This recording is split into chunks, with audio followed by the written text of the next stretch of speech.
তুমি যাকে ভালোবাসো তাকে না পেলে কি করবে? অনেকেরই প্রশ্ন এটা।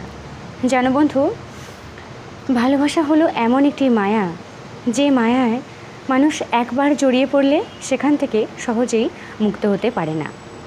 আবার এই পৃথিবীতে প্রেম বা ভালোবাসা হলো সবথেকে সুন্দর অনুভূতি, যেটা ছাড়া মানুষ মনে করে হয়তো আমার জীবনে কিছুই নেই।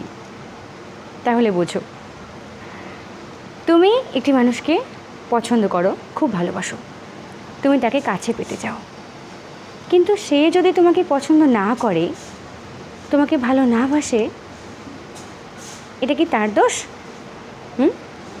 তুমি যেমন একটি মানুষকে পছন্দ করছো, এটা তোমার ভুল নয়। একইভাবে তুমি যাকে পছন্দ করছো, সে যদি তোমাকে পছন্দ না করে, এটা তারও দোষ নয়। সবার আগে এটা তোমাকে বুঝতে হবে। কাউকে ভালোবাসা যেতেই পারে, কাউকে পছন্দ করা যেতেই পারে, এতে কোনো অন্যায় নেই। কিন্তু অপর দিকের মানুষটিও যদি তোমাকে পছন্দ না করে, তোমাকে এটা মেনে নিতে হবে। তুমি একজনকে ভালোবাসো, তাকে কাছে পেতে চাও, তুমি তাকে না পেলে কি করবে? তোমার মধ্যে রাগ আনবে, ক্ষোভ আনবে, ফিল্মের মতন তুমি এমন ভাববে যে ও আমার হতে না পারলে ওকে কারোর হতে দেব না। তুমি ওর উপর টর্চার করবে, প্রতিশোধ নেবে। এগুলো তো বোকামি বন্ধু। সত্যি কথা বলতে কি জানো, কাউকে মন থেকে ভালোবাসলে কখনো তার ক্ষতি করা যায় না।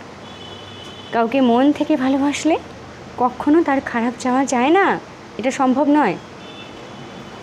তুমি যদি কাউকে ভালোবেসে তাকে কাছে পেতেই হবে এরকম একটা ভাবনা নিজের মধ্যে ঢুকিয়ে রাখো, আর তার উপর জোর খাটাতে থাকো, তাহলে এটাও মেনে নাও তুমি তাকে ভালোবাসো না। তুমি শুধুমাত্র তাকে পেতে চাও, তার মনটাকে নয়। সত্যি কথা কি জানো তো, কাউকে ভালোবাসলে কখনো তার উপর জোর দিতে নেই। জোর করে ভালোবাসা হয় না। জোর করে তুমি কারোর মন পাবে না। সব কিছু পেতে পারো, কিন্তু মনটা পাবে না। তাই ছেড়ে দাও। যাকে ভালোবাসো তাকে তার মতন করে ভালো থাকতে দাও। দেখবে সে হ্যাপি থাকলে তুমিও হ্যাপি থাকবে। আর এটাই হচ্ছে প্রকৃত ভালোবাসা। কাউকে ভালোবাসলে যে তাকে কাছে পেতেই হবে এমনটা কোথায় লেখা আছে? ছেড়ে দাও। তার জন্য শুভ কামনাটুকু করো, সে যেখানেই থাকুক যেন ভালো থাকে, যার সাথেই থাকুক যেন হ্যাপি থাকে। ব্যাস, দেখবে তুমিও হ্যাপি থাকতে পারবে। আর যদি প্রতিশোধ নিতে হয় যে ওকে আমি পেলাম না, আমি কারোর হতে দেব না, তাহলে তুমি কখনোই তাকে ভালোবাসোনি, কখনো না।